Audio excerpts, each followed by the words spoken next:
कुंडली एक इंसान को कब दिखानी चाहिए? जब आप पैदा होते हो सबसे पहला स्टेप तब होता है कि आप अपनी कुंडली दिखवाएंगे। उस टाइम कुंडली दिखाना क्यों अनिवार्य है? बिकॉज हमें देखना होता है किस नक्षत्र में बच्चा पैदा हुआ है। कहीं ये केतु या मरकरी के नक्षत्र में तो नहीं पैदा हुआ, क्योंकि गंड मूल लग जाते हैं। राहु क्या है? शेडो प्लैनेट है। केतु क्या है? शेडो प्लैनेट है। ये 1-1.5 साल पहले आपको दिखाने लगते हैं चीजें, आप समझ नहीं पाते हो। बहुत से लोग कहते हैं ना मेरा शनि खराब है, मेरा राहु खराब है। प्लैनेट कोई खराब नहीं होता, हम इंसान खराब होते हैं। मार्स एग्रेशन है, ब्लड है, एंथुजियाज्म है, सेनापति है। मार्स को हम सेनापति डिनोट करते हैं। लोगों पे क्यों कोर्ट केसेस होते हैं? एम्प्लॉयज कर देते हैं।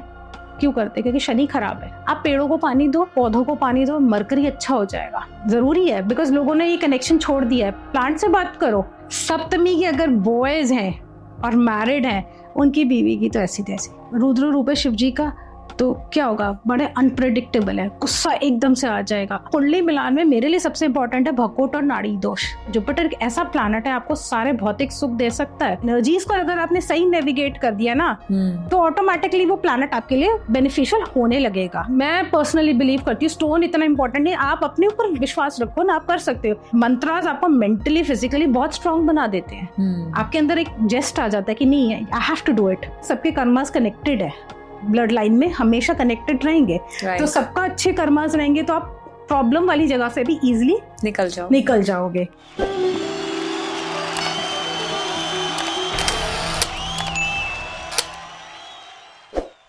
Hello everyone, welcome to the spotlight. तो आज हमारे बीच में है एस्ट्रोलॉजर सुभानी शर्मा। इनसे हम बात करेंगे एस्ट्रोलॉजी के उन बेसिक तत्वों के बारे में जो कहीं ना कहीं हम भूल चुके हैं, और हम बात करेंगे प्लैनेट्स के बारे में, उनकी रेमेडीज क्या हैं। तो आज का पॉडकास्ट बहुत ही इंटरेस्टिंग होने वाला है। और साथ ही साथ इस पॉडकास्ट में ऐसी बहुत सारी गलतफहमियां दूर होंगी आपकी, जो ज्योतिषी हमें इधर से उधर घुमाते रहते हैं। तो चलिए अब स्टार्ट करते हैं। And before we start the podcast guys, आप लोग प्लीज जो भी हमारे एपिसोड्स देखते हैं, आप प्लीज सब्सक्राइब करिए हमारे चैनल को, क्योंकि ये जो एपिसोड्स होते हैं हम बहुत मेहनत से बनाते हैं और बहुत ही ज्यादा इसके अंदर मैन पावर भी यूज होती है। हम लोगों को बहुत अप्रिसिएशन मिलती है अगर आप हमें इसको सब्सक्राइब करेंगे, लाइक करेंगे और कमेंट करेंगे। Welcome Subhani. Welcome to the show. Thank you so much. Spotlight में फाइनली आपका स्वागत है। Thank you so much. तो सुभानी, मेरा पहला सवाल आपसे ये है कि जब किसी इंसान को मुसीबत होती है, वो तभी किसी एस्ट्रोलॉजर के पास जाता है। जैसे एक पेशेंट जब बीमार होता है, डॉक्टर के पास जाता है इलाज के लिए। तो मैं आपसे ये जानना चाहूंगी कि कुंडली एक इंसान को कब दिखानी चाहिए? वेरी इंपॉर्टेंट क्वेश्चन, और इसके लेवल्स हैं। जब आप पैदा होते हो सबसे पहला स्टेप तब होता है कि आप अपनी कुंडली दिखवाएंगे। जब भी जैसे आपके घर में एक बच्चा पैदा हुआ है, उस टाइम कुंडली दिखाना क्यों अनिवार्य है? बिकॉज हमें देखना होता है किस नक्षत्र में बच्चा पैदा हुआ है। कहीं ये केतु या मरकरी के नक्षत्र में तो नहीं पैदा हुआ, क्योंकि गंड मूल लग जाते हैं। बिकॉज उसमें बच्चे की हेल्थ पे इफेक्ट बहुत आता है। तो उसकी पूजन बहुत इंपॉर्टेंट होती है, लोग देख नहीं पाते। बिकॉज उन दिनों में हवन भी नहीं होता। जैसे नॉर्मली हिंदू में क्या होता है, 11 डेज का हम हवन रखते हैं बच्चे का। उस टाइम जब इस नक्षत्र में अगर बच्चा पैदा होता है, केतु और मरकरी के जो 6 नक्षत्र हैं, तो हम हवन नहीं करा सकते। हमें सबसे पहले पूजन कराना है। इनकेस केतु के हैं तो केतु के बीज मंत्र, और नक्षत्र देख के नक्षत्र के भी मंत्र होंगे। ऐसे ही मरकरी के भी बीज मंत्र और मरकरी के नक्षत्र के भी मंत्र होंगे। 27 डेज ये प्रोसेस चलेगा। 28th डे हम हवन करेंगे। और उसमें दान, जो भी पंडित जी आपको लिस्ट देंगे, उस हिसाब से दान वगैरह सब कुछ होगा। देन ओनली आप आगे प्रोसीड कर सकते हो। ये तब होता है जब बच्चा गंडमूल में पैदा होता है। सेकेंड स्टेप देखो, हमने जैसे मेरे पास आया कोई, और मैंने बाय बर्थ के टाइम पे कोई आया कि मुझे बच्चे की दिखानी है, तो मैंने पहले ये चेक लिया, अच्छा जी चलो ये नक्षत्र तो नहीं है। उसके बाद में मैं चेक करती हूँ कि बालारिष्ट या अरिष्ट योग तो नहीं है। देखो इसमें क्या होता है, अगर बच्चा फॉर एग्जाम्पल है, कोई बच्चा और उसकी हेल्थ में बहुत इश्यूज आ रहे हैं, बाय बर्थ ही आ जाते हैं बहुत लोगों के, या बड़ी क्रिटिकल सर्जरी हो जाती हैं, या पैदा होते टाइम भी इतनी प्रॉब्लम्स हो जाती हैं, तो उसमें मुझे देखना पड़ता है कोई अरिष्ट या बालारिष्ट योग तो नहीं बन रहा बच्चे का। बिकॉज 0 to 4 years का अगर बच्चा कष्ट भोग रहा है बहुत ज्यादा, दैट मीन्स माँ के पिछले कर्मों का वो भुगतान कर रहा है। अच्छा, ठीक है। And then 4 onwards to 8 years तो फादर के पिछले जन्मों का भुगतान कर रहा है। फिर 8 onwards to 12 years वो अपने खुद के पिछले जन्मों का भुगतान कर रहा है। तो जब बालारिष्ट योग बनता है वो 12 इयर्स तक वैलिडेट होता है।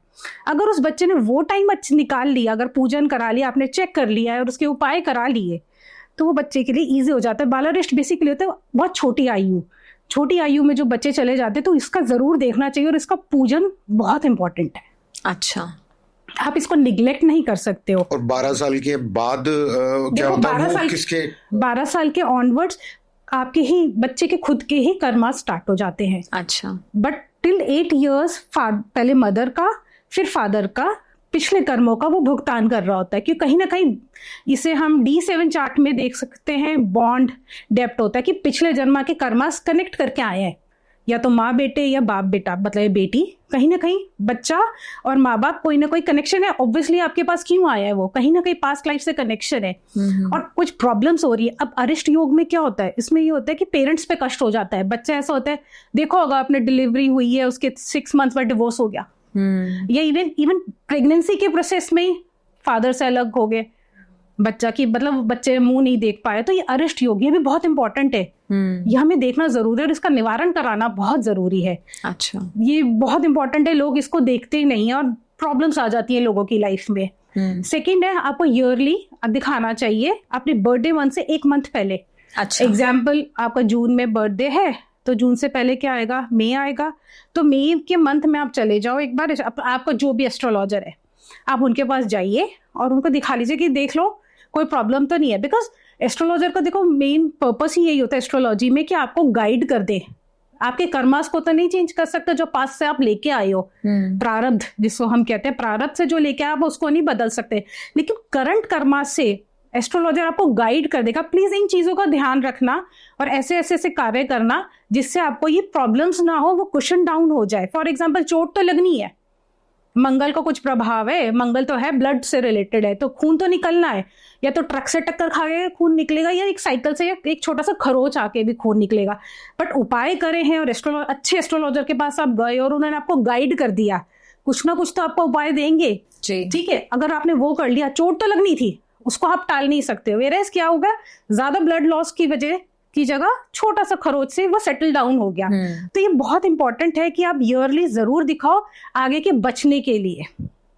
बिकॉज मैं तो पर्सनली क्या करती हूँ, 3 to 4 इयर्स का रोड मैप प्रेफर करती हूँ। रीजन भी उसको गाइड हो जाए कि आगे की अगर कोई महादशा आ रही है, फॉर एग्जाम्पल 2-3 इयर्स बाद आपको पता है ये महादशा खत्म होने वाली है, राहु की है फॉर एग्जाम्पल, राहु क्या है, शेडो प्लैनेट है, केतु क्या है, शेडो प्लैनेट है। ये 1-1.5 साल पहले आपको दिखाने लगते हैं चीजें, आप समझ नहीं पाते हो। शनि भी ऐसे ही करते हैं, 2-3 आपको 1-1.5 साल पहले आपको इंडिकेशंस देने लगते हैं, बट क्या होता है ज्यादा समझ नहीं पाता कि क्या हो रहा है। बट एस्ट्रोलॉजर तो पता है ना कि ये शेडो प्लैनेट है, इसकी थोड़ी सिम्टम्स आपको दिखने लगेंगे लेकिन आप एनालाइज नहीं कर पा रहे हो। तो इससे हम क्या पहले से ही उनको बोल देते हैं ये जो छोटे छोटे उपाय ये पहले स्टार्ट कर दो, और जब उसकी दशा स्टार्ट होगी तो मैं प्रेफर करती हूँ उसके बीज मंत्र का जो संख्या होती है, जाप संख्या होती है, वो करवाती हूँ, हवन कराती हूँ और उसकी आहूतियां होती हैं प्रॉपर तरीके से, वैदिक रूप से अगर आप कराओगे तो मजाल है आपको कोई प्रॉब्लम आ जाए, प्रभाव कम पड़ता है। बिल्कुल 80% आपका कम पड़ जाता है। ये बहुत इंपॉर्टेंट होता है कि आप पहले से ही गाइड कर दो।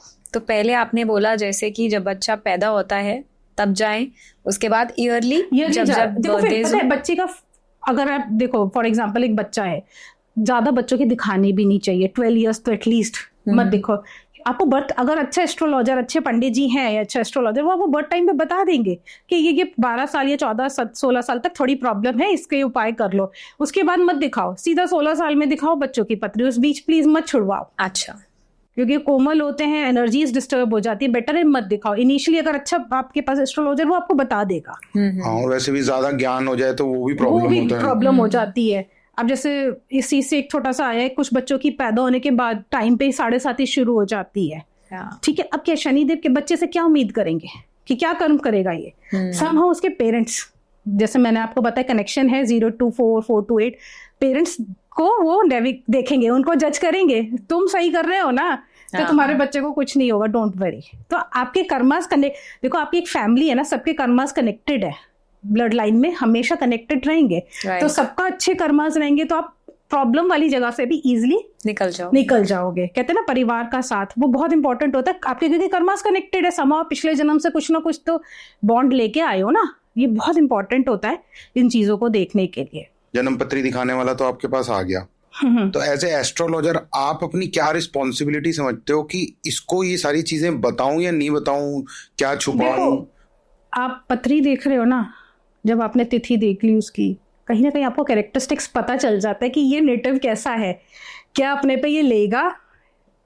कई बार होता है वो डिनाइल में होते हैं, नहीं हम तो ऐसे नहीं है। फॉर एग्जाम्पल है मंगल दूसरे घर में है, मुझे पता है ये शब्दों का कड़वा होगा जातक, लेकिन वो एक्सेप्ट नहीं करेगा। अच्छा, क्यों? मैं क्यों कड़वाऊं?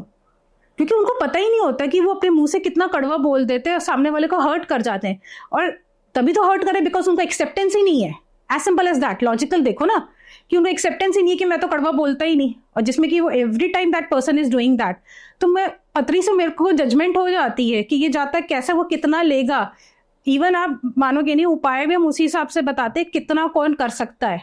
तो मतलब पॉलिटिकली करेक्ट होना पड़ता है उनको बताने के लिए। कई जगह होना पड़ता है, बट मैं पर्सनली क्या करती हूँ, कुछ बहुत अच्छे योग बन रहे हैं, ठीक है उसको साइड करो। सबसे पहले मैं प्रॉब्लम देखती हूँ, कहीं राहु की युति किसी प्लैनेट या केतु की या शनि की युति तो नहीं हो रही। रीजन भी कहीं ना कहीं उस प्लैनेट को वो डिस्टर्ब कर देगा, मेलेफिक करनेस आ जाएगी।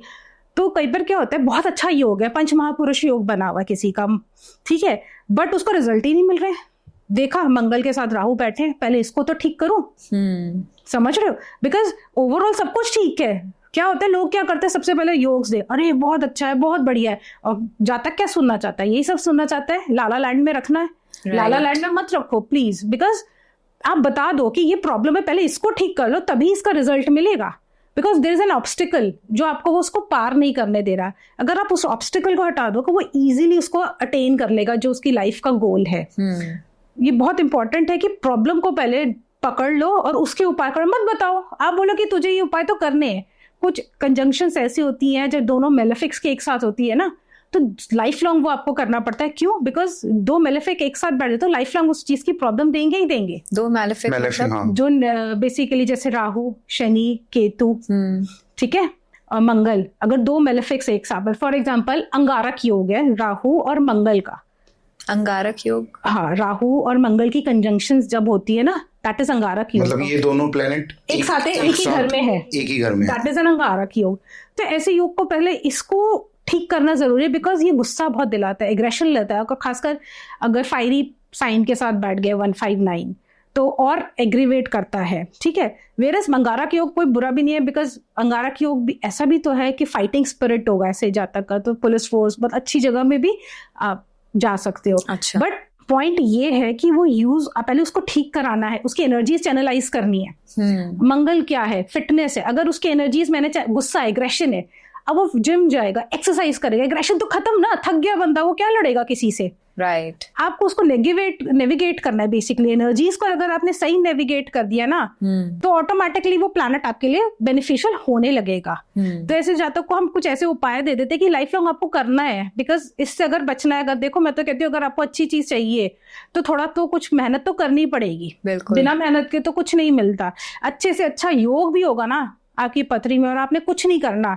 कब तक यूज करोगे उस योग को? राइट। एनी हाउ आपकी जो पूंजी है वो कभी तो खत्म होगी। और कई बार क्या होता है, इतना अच्छा योग होता है और उस टाइम आइडल हो जाता है इंसान, वेला जिसको कहते हैं, उसको यूज नहीं करा। देखो पंच महापुरुष योग है फॉर एग्जाम्पल, उसकी सबसे ज्यादा एनर्जी, उसका फायदा कब उठा सकते हो? जब उसकी महादशा चलेगी, और कहीं ना कहीं जब अंतरदशा भी आएगी तब भी आपको उससे बेनिफिट मिलेगा। तो मेरा कोई अच्छी चीज है, फॉर एग्जाम्पल मेरे पास गोल्ड का वो है, तो मैं उसको लॉकर में रखूंगी ना, सेफ रखूंगी, उसकी ध्यान रखूंगी ना, तो समहाउ आपके अच्छे प्लैनेट को और अच्छा करना चाहिए। वेरएस जो आपको खराब प्लैनेट रिजल्ट दे रहे, तो आप उसके दान करो कि वो भाई नमस्कार, मुझे परेशान ना करे प्रभु, आपके मैं दान कर रहा हूँ, तो आपको वो थोड़ा बैलेंस आउट कर देंगे। वेरएस अच्छे प्लैनेट के ऊपर तो और आप पे एनर्जीज, उसके मंत्र जाप करो, उसको और एनर्जीज दो, ठीक है। मतलब बेसिकली हमें अपने अच्छे प्लैनेट को और अच्छा करना चाहिए। बिकॉज देखो, आपके पास जो पावर, आप उसी को यूज करोगे ना। मेरा फॉर एग्जांपल है कि मेरा लेफ्ट हैंड ज्यादा स्ट्रांग है, तो मैं लेफ्ट को ही ज्यादा यूज करूंगी ना। मुझे ज्यादा से रिजल्ट, मेरे को पता है मैं राइट से लिख ही नहीं सकती, तो मैं कैसे लिखूंगी? मैं कहूंगी ठीक है उसको कहीं और यूज करूं, बट उसको मिसयूज तो ना करूं। ये बेसिकली ये डिफरेंस होता है, क्योंकि अच्छे प्लैनेट को और अच्छा करना है, बुरे जो आपको लग रहा है कि जो प्लैनेट आपको परेशान कर रहे, तो उसके दान कर दो। सिंपल सी बात है, वो बैलेंस आउट हो जाएंगी चीजें। अच्छा इतना ज्यादा हो जाएगा कि वो बुरा फिर साथ में चलता भी रहेगा तो इतना फर्क नहीं पड़ेगा। हाँ बिल्कुल। अब आप जैसे आप पूछ रहे थे एस्ट्रोलॉजर की और ड्यूटीज क्या है, ठीक है। सबसे पहला हमने देखा कोई प्रॉब्लम तो नहीं है। दूसरा, तुरंत स्टोन रिकमेंड मत करो। स्टोन पे जैसे आजकल बहुत चल रहा है, स्टोन हमारी जिंदगी नहीं बनाने वाले, हम अपने कर्मा से जिंदगी बना सकते, इतना है। मैं पर्सनली बिलीव करती हूँ स्टोन इतना इंपॉर्टेंट नहीं, आप अपने ऊपर विश्वास रखो ना, आप कर सकते हो। अब कई बार क्या होता है, सेकेंड हाउस में प्लैनेट बैठा, दैट इज धन भाव। अच्छा धन भाव है तो ये वाला स्टोन पहना दो। अब ये भी तो देखो, वो मारक भी तो है आपका, मारक का घर भी है, तो आपको हेल्थ इश्यूज भी तो देगा। बहुत से कई बार क्या होता है कि स्टोन तो पहन ले लेकिन पैसा तो आ रहा है, लेकिन हेल्थ इश्यूज इतने ज्यादा हो गए, आप उसको एंजॉय नहीं कर पा रहे। जैसे पुखराज तो सबको सजेस्ट कर ही देते हैं लोग। नहीं, देखो पुखराज, देखो आपकी दृष्टि कहाँ जा रही है उसकी, देखो there are so many parameters. आप एक चीज से डिसाइड नहीं कर सकते कि स्टोन ऐसे रिकमेंड कर दो, ठीक है। आप इट्स बेटर कि आप मंत्रास दे दो। अच्छा, कोई बोल नहीं सकता, मैं तो कहती हूँ सुन लो। आपकी जो ईयर्स होते हैं वो 3rd और 11th हाउस है, बॉडी पार्ट भी तो डिवाइड है हाउसेस के हिसाब से आपकी पुत्री में। तो आप एक्टिवेट क्या कर रहे हो, 3rd हाउस और 11th house. 3rd house is a struggle house भी है, ठीक है। अब क्या कर रहा है, वो आपको शक्ति दे रहा है चीजों से निकलने की। और 11th हाउस लाभ, तो फायदा भी होगा। जो लोग बोल नहीं सकते, उच्चारण नहीं करना चाहते, मिस्टेक्स हो जाती है, तो आप सुन लो, उसकी एनर्जीज ले लो। तो सुनना भी बहुत अच्छा है मंत्रास को। वैदिक मंत्र सुनो, उपायों में मत भागो ज्यादा उपाय कि इसका दान कर दिया, इसका कर दिया। अरे पहले देख तो लो चार्ट, रैंडमली कुछ उपाय मत करो।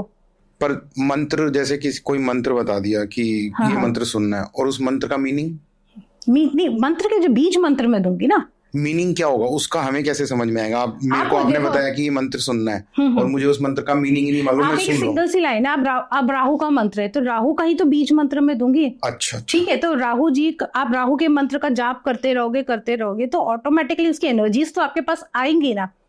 आप हनुमान चालीसा करोगे रेगुलर, आपको रट जाती है, ठीक है। तो आपको धीरे धीरे उसका मीनिंग नहीं समझ आने लगता, एक लाइन, ठीक है। आपको देखो, एक तो रटी रटाई चीज होती है और एक आप खुद एक्सप्लोर करो। उसका जो ज्ञान है उससे ऊपर कोई ज्ञान नहीं है। आप खुद सोचो, उसको एनालाइज करो कि मुझे ये कहा, बिकॉज आप खुद भी एनालिटिकल बनो ना। जरूरी थोड़ी है कि किसी ने रटी रटाई चीज दे दी और आपने कर लिया। आप खुद फील करो कि मुझे ये वाला जो मंत्र वो किस पार्ट में मुझे टच करके मुझे फायदा दे रहा है। आप खुद देखोगे। नॉर्मली तो क्या होता है, जैसे मैं देती हूँ तो वो खुद बताते हैं 2 महीने में। जैसे मैं अपने स्टूडेंट्स को भी जब पढ़ाती हूँ, जो उनको भी बताती हूँ, क्लाइंट्स को भी, दे टेल मी कि मुझे इतना फर्क दिखा है। वो आप खुद बताओगे, हमें बताने की जरूरत नहीं होती है। वो आपके पास दोबारा आएंगे, आपको खुद बताएंगे मुझे इससे ये रिजल्ट मिला। क्योंकि देखो, मेरे इंटेंशंस भी तो गई है ना, आप समझो। जब आप एनर्जीज ही तो है, एनर्जी एक्सचेंज है। मेरी इंटेंशन गई है कि मैं चाहती हूँ कि इस जातक को ये जो मंत्र दे रही हूँ उससे इसका ये भला हो। आपकी इंटेंशंस एंड एनर्जीज भी जाती हैं। ऐसा नहीं है कि आप इसको अब सोच रहे हो ये मंत्र उठा के दे दे, नहीं, आप एनर्जीज भी भेजते हो। भगवान, अगर मेरे पास कोई आया है तो इसका कुछ तो भला हो, तो मैं एनर्जीज और इंटेंशंस भेजती हूँ कि आपका ये प्रॉब्लम है तो भगवान ये चीज ठीक करे। तो आप मंत्र बताते हैं? बिल्कुल, मैं वैदिक मंत्र जहाँ SOS है वहां मैं ऐसे उपाय भी बताती हूँ। बट अब मैं रोड मैप दे दी तो मैं पहले से बोल दूंगी इस मंत्र का उच्चारण शुरू कर दो। बेटर है पहले से अपने आप को प्रिपेयर कर ले लग दो। आपके आर्मर ही तो है ये मंत्र, आज स्ट्रॉन्ग बनाते हैं, स्ट्रॉन्ग बनाते हैं। देखो, प्रॉब्लम तो आएगी, जो चीज लिखी है वो तो आप नहीं टाल सकते, बट ये कि आप इट मेक यू स्ट्रॉन्ग। आपको स्ट्रॉन्ग बना दिया तो आप लड़ सकते हो उस चीज से। आपको सोल्यूशंस मिलने शुरू हो जाएंगे। अरे ये नहीं तो वो कर लूं। अब जिसको कुछ है ना, आर्मर है, कुछ नहीं है, वो तो बेचारा ऐसे कहेगा लो आ जाओ मुझे मार लो। राइट, सिंपल सी बात है। सही बात है। अगर आर्मर होगा तो ठीक है, I am ready with that, तो आप फाइट कर सकते हैं। माइंड से भी स्ट्रांग हो जाते हो। Exactly, मेंटली आप देखो, मंत्रास आपको मेंटली फिजिकली बहुत स्ट्रांग बना देते हैं। आपके अंदर एक जेस्ट आ जाता है कि नहीं है, I have to do it. वो चीज तो करता है काम, जो करता है उसको पता है। ये तो बहुत इंपॉर्टेंट है मंत्रास। तो लोग आजकल मंत्रास पे नहीं फोकस कर रहे, रादर देन छोटे मोटे उपाय। मैं इस ग्रह को, मतलब कि ये बहा दूं यहाँ पे, यहाँ ये रख दूं। मंत्रास पे फोकस करो ना, आप अपने आप को प्रिपेयर करो, रादर देन इधर उधर आप चीजें दे रहे हो। चीजें उसकी दो जो आपका वीक ग्रह है। अब जैसे सुभानी जी, आपने अभी बताया कि एक एस्ट्रोलॉजर की क्या रिस्पॉन्सिबिलिटी होनी चाहिए, बेसिक ड्यूटी क्या होनी चाहिए व्हेन दे सी अ कुंडली। तो बीच में आपने बात करी प्लैनेट्स के बारे में, तो आप हमें बताइए कि प्लैनेट्स होते क्या हैं और इनका क्या इम्पैक्ट होता है हमारी लाइफ में? देखो, बहुत बड़ा इम्पैक्ट है, बहुत से लोग कहते हैं ना मेरा शनि खराब है, मेरा राहु खराब है। प्लैनेट कोई खराब नहीं होता, हम इंसान खराब होते हैं, सिंपल सी बात है। आप हर प्लैनेट को अपने हिसाब से ठीक कर सकते हो, ठीक है। अब हम सीरीज से चलेंगे। सन, सन क्या है? योर सोल, आपकी आत्मा है, आपका अंदर का सोल है, ठीक है। सन आपका फादर भी है, ठीक है। अगर आप अपने आप को स्वच्छ रखोगे, अच्छे से वेल ड्रेस्ड रहोगे, ठीक है, सन क्योंकि सबसे प्योरेस्ट प्लैनेट माना जाता है सन। इवन आप जल भी चढ़ाते हो बिना नहाए, आप कोई और उपाय तो आप लोग आपको सजेस्ट कर देते हैं, बट मैं तो वो भी नहीं करती हूँ। बिना नहाए कोई काम नहीं करा, जब तक आप स्वच्छ नहीं हो आप कोई उपाय नहीं कर सकते। ये चीज हमेशा याद रखिएगा। लोग कह देते नहीं कर लो, ऐसा नहीं होता। सन, आपने सन को तो खराब कर दिया ना। आप सोचो, खुद सोचो, आप बिना नहाए चीजें कर रहे हो, कोई उपाय करो, आपने पहले तो सन को ही खराब कर दिया, दूसरा प्लैनेट तो क्या ठीक करोगे? और सूर्य से, सन की एनर्जीज हमें जरूरत है या नहीं है, ये बताओ। बिल्कुल। तो सूर्य आपका सोल है, सूर्य आपकी एनर्जी है, ठीक है। तो ये बहुत इंपॉर्टेंट है। सूर्य को जल जरूर दो, सबसे इंपॉर्टेंट है। सूर्य को जल दोगे, आपकी एनर्जीज स्ट्रांग होगी। आपको देखो, सूर्य के जल देने से आपको एक प्रोटेक्शन जरूर मिलती है, आपको हर चीज लड़ने की प्रोटेक्शन बहुत इंपॉर्टेंट है। देखो एक सिंपल सी बात है, सूर्य जिसका स्ट्रांग है वो हर चीज को जीत सकता है। आपको बीमारी आसानी से नहीं होगी जिसका सूर्य अच्छा है, ये जल्दी जल्दी बीमारियां नहीं पकड़ती। मून का भी यही रोल होता है कि बीमारी जल्दी ना पकड़ना। सन और मून, सन आपका शरीर है और मून आपका मन है। तन से चंगा मन से चंगा वो जीता। सिंपल सी एक सेइंग है हमारे यहाँ नॉर्थ में कि इन दोनों का जरूर इंपॉर्टेंट है कि ये दोनों अच्छे हैं तो आप सब कुछ कर सकते हो। यही शरीर ही नहीं साथ दे रहा तो क्या करोगे? इतना पैसा है, क्या करोगे? एंजॉय नहीं कर पा रहे हो। तो सूर्य बहुत इंपॉर्टेंट है। सूर्य को अगर हम ह्यूमन से कनेक्ट करेंगे तो हमारा फादर है, हमारे पिताजी। फादर की रिस्पेक्ट, आप देखो ना, घर में बड़ा होता है, फादर होता है, तो आप टेंशन फ्री रहते हो ना, पापा देख लेंगे। एटीट्यूड आता है ना लोगों का, क्यों? Because he is there. तो सूर्य को अच्छा रखना बहुत जरूरी है। अगर किसी के नहीं भी है तो आप अपना सूर्य तो बलवान रखो। तो सबको जल देना चाहिए, बिल्कुल जरूर देना चाहिए, उसमें कोई साइड इफेक्ट थोड़ी है। बिल्कुल। बट पॉइंट ये है कि अर्ली मॉर्निंग देना चाहिए, 8 बजे से पहले दे दो। सूर्य उदय की जो किरणें होती है ना, वहां इंपॉर्टेंट होता है। आप ये 10 बजे उठे हो तो 10 बजे दे रहे हो, नहीं। अर्ली मॉर्निंग दे सकते तो दे दो, नहीं दे सकते नहा लिए, ओम गृणी सूर्याय नमः ऐसे जाप कर लो। सूर्य के कितने मंत्र है, आप कोई सब एक मंत्र का ओम सूर्य देवाय नमः, ओम सूर्य देवाय नमः, कुछ तो एनर्जी लो, वेस्ट नहीं जाती है, ठीक है। देन आता है मून। मून हमारा मन है, मून हमारी माँ है। मनी फ्लो जो होता है ना, देखो कॉमर्स में होता है ना मनी कैपिटल, वर्किंग कैपिटल चाहिए होती है, मंथली खर्चा। मून हमारा मंथली खर्चा है बेसिकली, ठीक है। मंथली खर्चा अगर अच्छा है तो बैलेंस शीट अच्छी हो जाएगी। तो ये बहुत इंपॉर्टेंट है। मून हमारा मन है, आपका मन ठीक रहना चाहिए। आपका मंथली जो इनकम होती है ना, जो डेली रूटीन खर्चा है, अगर वो फ्लो अच्छा है तो आप कहते हो ठीक है यार, साल तो निकल जाएगा। तो मून अच्छा रहना जरूरी है। बहुत से लोगों को ये प्रॉब्लम आती है कि नहीं मनी फ्लो की दिक्कत आ जाती है, तो मैं बहुत अच्छी रेमेडी देती हूँ कि मदर से आप इतनी सी चांदी की ब्रिक होती है, छोटी टुकड़ी होती है, वो उसमें चावल अक्षत साबुत होने चाहिए और वाइट कपड़ा उसको फोल्ड करके, और मदर से मंडे के दिन शुक्ल पक्ष में, कृष्ण पक्ष में नहीं, शुक्ल पक्ष में मंडे के दिन अपनी माँ से लो और उसको लॉकर में रख लो। आपने क्या कर दिया? मून स्थापित कर दिया, तो मनी फ्लो आपका ठीक हो जाएगा। अच्छा। 3 to 4, देखो वैदिक है, इंस्टेंट कुछ नहीं होने वाला। 3 to 4 मंथ्स लगते हैं, विद इन अ ईयर आप रिजल्ट देखोगे। जिसका मन मून वीक भी है, अब मून वीक है, इसके ऊपर भी एक बहुत बड़ी थ्योरी है कि आप मून की, चंद्र की कलाएं देखी होंगी, मून की शेप्स होती है, तो उस हिसाब से डिसाइड हो जाता है जिस तिथि में आप पैदा हुए हो, कृष्ण पक्ष की या शुक्ल पक्ष की, उसकी मून का साइज के हिसाब से आपका मन डिसाइड हो जाएगा कि आपका मन कैसा रहेगा लाइफ में। तो बहुत चीजें हैं, आप बेसिकली आप देखो ना, इन चीजों से, सारे प्लैनेट से अपने आप को पूरा पोर्ट्रे कर सकते हो, ठीक है। अब सन क्या आ गया? मून हो गया। देन आ जाओ मार्स। मार्स मंगल है, मार्स धरती है, ठीक है। मार्स एग्रेशन है, ब्लड है, एंथुजियाज्म है, सेनापति है। मार्स को हम सेनापति डिनोट करते हैं, वो सब कुछ चला सकता है। अगर मार्स के कंधे पे सारी रिस्पॉन्सिबिलिटी होती है, अगर आपका मार्स अच्छा है ना, आप वॉरियर हो, आप कहीं से भी निकल सकते हो। तो इसलिए कहते हैं मंगल अच्छा होना बहुत जरूरी है। प्रॉपर्टी का सुख भी जिसका मंगल अच्छा है उसी को मिलेगा।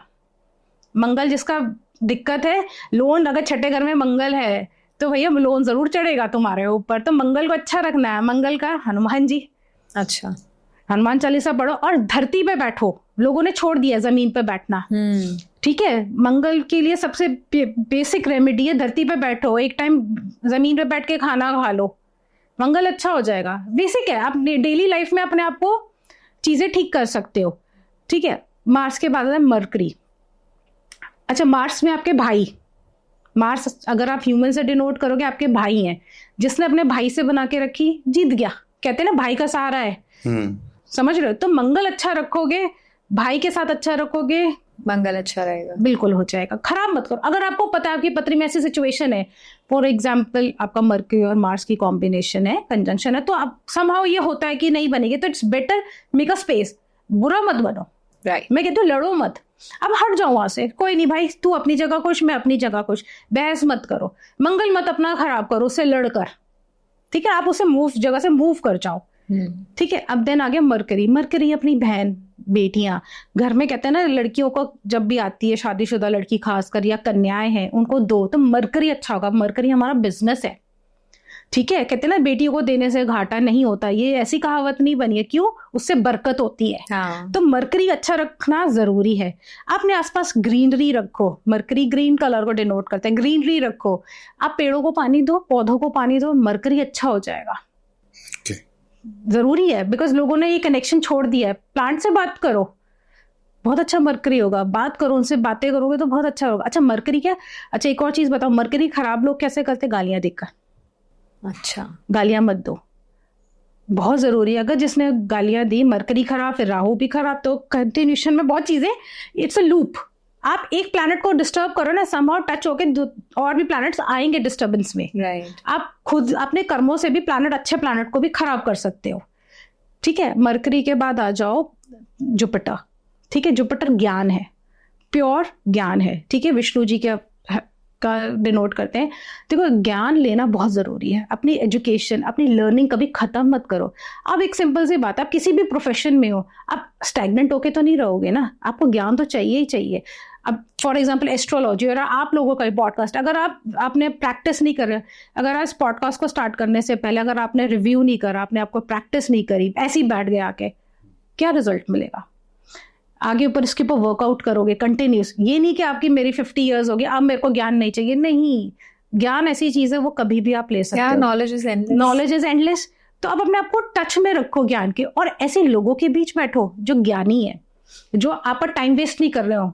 कुछ होते हैं ना बकलायत, टाइम खराब कर रहे, ऐसे ग्रुप में मत बैठो। जुपिटर अपने आप खराब हो रहा है, आपको अच्छी चीजें थोड़ी मिल रही है। मतलब संगत अच्छी रखनी। संगत, देखो संगत तो जरूरी है। जुपिटर अच्छा ज्ञान देने के लिए, आपको ज्ञान, अच्छे लोगों के बीच बैठोगे। और सबसे बड़ी बात है, जो बड़े सेंट्स होते हैं उन लोगों का आदर करो, उनका मजाक मत उड़ाओ। बहुत लोग करते हैं ये बात ना, अपना जुपिटर खराब कर रहे हो, हमें तो कोई फर्क नहीं पड़ रहा, हम सिर्फ गाइड कर सकते हैं। अरे ये तो भाई, तुम कौन हो जजमेंट करने वाले? सिंपल सी बात है, डोंट डू दिस। आप उनकी शू में नहीं हो तो आप जज मत करो। ठीक है, तो अपने किसी की ऐसे बड़े ऐसे सेंट की निंदा भी मत करो, अपना ही ग्रह खराब करना है। इवन गॉड्स लाइक लोग बातें करते हैं ना, मुझे बड़ा फील होता है कि अरे वो तो ऐसे थे, वो तो ये करते थे, ये वाले तुम्हारे गॉड। नहीं भाई, तुम कौन हो? हम तुम्हारे बारे में बोल रहे हैं क्या? मत बोलो, अपने ही ग्रह खराब करो, अपना जुपिटर। राइट। जुपिटर आपको क्या नहीं दे सकता? जुपिटर एक ऐसा प्लैनेट है, आपको सारे भौतिक सुख दे सकता है। तो मीठा बोलो है, मीठा बोलो, मीठा बोलो किसी से। देखो, अगर आपको लग रहा है ना कोई कर रहा है, आप वहां से मूव कर जाओ, रादर देन उससे बहस करो ना, मूव ऑन। अपने ग्रह मत खराब करो। मैं तो सिंपल से कहती हूँ, आप अपने पे काम कर सकते हो, सामने वाले पे नहीं कर सकते। बिल्कुल बिल्कुल। ठीक है जी। अच्छा, जुपिटर का ये हो गया, जैसे ज्ञान हो गया, बड़े हो गए। बड़े लोगों के पैर छूना क्या है? नमन है। ये जुपिटर ही तो ठीक कर रहे हो। बिना पैर छुए ना जाओ अपने माँ बाप के। बेसिकली अपनी आदतें सुधारो। एग्जैक्टली, अगर आप ये चीजें करोगे लाइफ में, अपने आप आपकी चीजें ठीक हो जाती हैं। ठीक है, उसके बाद वीनस आपकी वाइफ है। ठीक है, वीनस आपकी लग्जरीज है, जो आपको जिंदगी में चाहिए ना, वीनस ने देना। ऐश जो करानी है ना आपको, वीनस ने करानी है। ठीक है, आपकी वाइफ है। वाइफ के साथ आप देखो, आप कहोगे वीनस के लड़कियों का नहीं खराब होगा। औरतें, आप जो मिसबिहेव करते हो ना लेडीज के साथ, चाहे लड़कियां के साथ भी तो मिसबिहेव करती है, कहीं ना कहीं आप अपना वीनस एफ्लिक्ट कर रहे हो। ठीक है, और हस्बैंड के केस में बेचारा हस्बैंड क्यों अकेला फंसे? मैं तो ये कहती हूँ भाई, वीनस तो सबके लिए है ना। हाँ। ठीक है ना, अकेले बेचारे लड़के पे क्यों डाल रहे कि वाइफ से बनाने के रखे। अच्छा, जुपिटर मैं एक और आपको ऐड करूंगी, जो हस्बैंड की इज्जत नहीं करता ना लड़की, उसका भी जुपिटर खराब समझो। जुपिटर क्या है? वो हस्बैंड का कारक है। अच्छा, ठीक है। तो आपको अपने हस्बैंड की भी इज्जत जरूरी है। जो लड़कियां मिसबिहेव करती है ना हस्बैंड से, अपना जुपिटर समझो खराब, उनके पास वैसी कोई नॉलेज है, क्योंकि अकल ही नहीं है ना। राइट। हमारे तो धर्म में पति विष्णु समान है, विष्णु जी है, विष्णु जी की तुम कर रहे हो बेइज्जती, और लक्ष्मी जी वीनस है, लक्ष्मी जी की जो निरादर करे तो उसके पास भी नहीं रहनी। तो ये टू वे है, आपको ये करना पड़ेगा। देखो उसके बाद शनि आ जाओ। शनि क्या है? शनि हमारे सबॉर्डिनेट, हमारे घर, हमारे अंडर जो काम करते हैं, हमारे एम्प्लॉयज, कोई भी एम्प्लॉय हो, लोगों पे क्यों कोर्ट केसेस होते हैं? एम्प्लॉयज कर देते हैं, क्यों करते हैं? क्योंकि शनि खराब है। आप अपने एम्प्लॉय से ऐसे बना के रखो, आपके ऊपर केस ही नहीं होंगे शनि से रिलेटेड, क्योंकि कहीं ना कहीं ये एम्प्लॉयज का आ जाता है। आप अपने जो नीचे है ना उनसे आराम से बात करो। आपको गुस्सा आ रहा है, मैं बिल्कुल मानती हूँ, जायज होगा, इरिटेट कर दिया किसी बंदे ने, नहीं ठीक है भाई, प्यार से समझा रहा हूँ, ये समझा रही हूँ, प्लीज मत करो। लेकिन उनके साथ अच्छा व्यवहार, मतलब गलत, अच्छा नहीं बोल सकते तो गलत भी मत बोलो, बेटर है न्यूट्रल होके वहां से मूव कर जाओ, ठीक है ना। और बहुत अच्छी रेमेडीज है कि आपके घर में जो मेड्स आती हैं विमेंस के लिए खासकर, आप उसको एक बार चाय पूछ लो, वो बेचारी ने पीनी है, वो सेकेंडरी थिंग है। चलो हमारे घर में तो ये रूटीन है, अगर मेड आई है सबसे पहले उसको चाय मिलेगी, उसके बाद तू काम कर, सिंपल सा हमारा घर का रूटीन है, ठीक है। तो क्या होता है, वो खुश हो जाते हैं, अरे आंटी ने पूछ लिया या भाभी ने पूछ लिया, बड़ा वो खुश हो जाते हैं। और उनको क्या चाहिए, चाय से ना आपका कुछ घाटा हो रहा, ना उसको कुछ बहुत कुछ मिल रहा, बट कोई इतनी दूर से घूम के आया और गर्मियों में रूअफ़ज़ा पिला दिया या रसना पिला दिया, कुछ भी पिला दिया, तो वो खुश हो जाती है, अरे ठंडा ठंडा मिल गया, इस घर में तो मिलता है। मेड्स बात करती हैं तो वो ब्लेसिंग्स निकलती है ना मन से, इनडायरेक्टली ब्लेसिंग्स आप लो लोगों की, ठीक है। अब शनि है, शनि देखो एक और मैं आपको बीच में ऐड करूंगी, शनि ना पितरों से भी रिलेटेड है।